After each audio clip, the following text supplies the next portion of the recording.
Prime Minister Mark Carney says Canada is entering a new era of relations with China and that his visit to Beijing sets the stage for talks on areas where the two can be strategic partners. Let's get more on this and the markets from Christine Tan, Portfolio Manager at SLGI Asset Management. Christine, thanks as always for joining us. Good morning, Roger. Thanks for having me. Although I'm remote today because of all the snow. I think we're remote here, but I think we're just trapped here right now with the snow we're getting in Toronto. Oh, dear. China, though, it's nothing that looks like blue skies and sunshine and lollipops so far. Your thoughts on what's unfolding there? You know, I think certainly our expectations were that if we got any announcements, it will come out towards the end of the week because Carney has met with Premier Li, but the big meeting is really tonight, or which will be Friday in China, with President Xi. So it's a bit of a pleasant surprise that we did see some MOUs come out overnight. Now, the key is these are memorandums of understanding. They're not contracts. But really, they cover some key points of key areas of potential collaboration, as you said. So, for example, energy, more specifically, clean energy, things like cultural exchange, so tourism, etc., forestry management. These are areas where I think of it more as like knowledge exchange, and potentially it could sort of lead the way towards actual flows of goods. But early stages, and really our base case was really just looking for normalization and a reopen of the communication channel.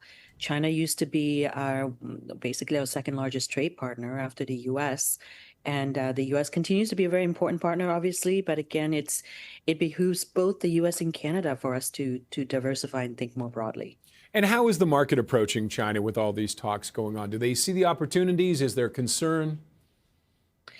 It's a great question, Roger, and it really depends on who you ask. So for us, for the TSX specifically, if you think about what sectors will benefit from, let's say, easing of trade, energy would be a main one. Now, as you know, the Trans Mountain Pipeline was expanded. It took quite a few years, actually, and the government had to get directly involved. But the TMX, as they call it, is fully up and running and operational as of 2024. So China is actually one of the biggest buyers of diluted bitumen that runs through the TMX. So that's interesting. But there is incremental volume going through that pipeline that could theoretically move to the China market, refinery market as well. And why I bring that up is, you know, with what's happening in the potential increase in heavy production out of Venezuela. Some of our heavy barrels that go to, let's say, Gulf of Mexico refineries will likely be replaced over the medium term. And so it's just, again, diversification. The other area of trade would be, obviously, the key areas that we're watching is canola. China has 100% tariffs on canola right now for coming out of Canada. And that's mainly in response to the tariffs that we have on Chinese EVs. So if you want to sort of really drill down on the key discussion, it's that canola/auto EV discussion. That is, and that could be quite meaningful for our economy. That is everything. I mean, the EV one, it'll be interesting to see. Because backing off on the tariff for that with Trump next door is a tough call. With canola, I mean, we're seeing Nutrien reacting. It's on the way up right now on other things, but this could really fuel it, couldn't it?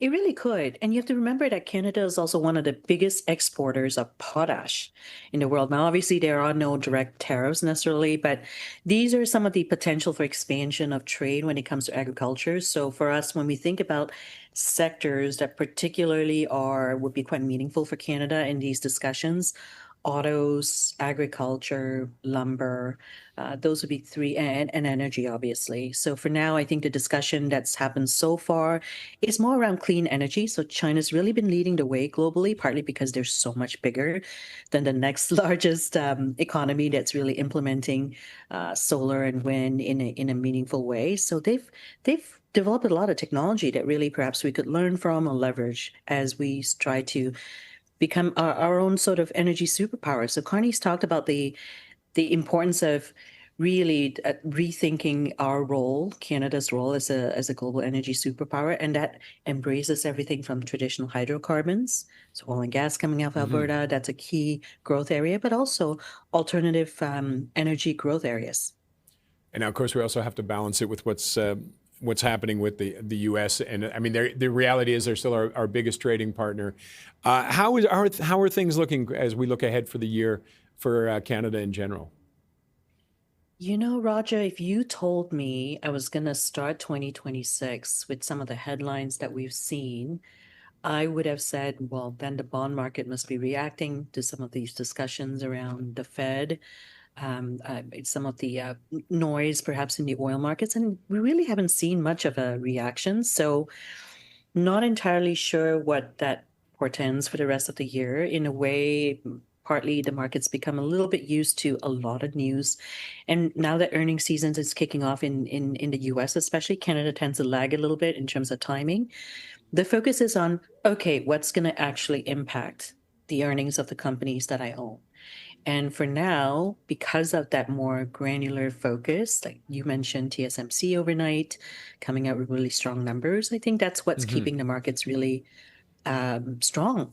But what we worry a little bit about is sort of that sense of complacency, and that perhaps any kind of earnings miss or any kind of pickup in geopolitical risk, there are a lot of things that could actually create volatility in the markets. And markets have been very strong year to date, so it doesn't give us a lot of room for error at this point.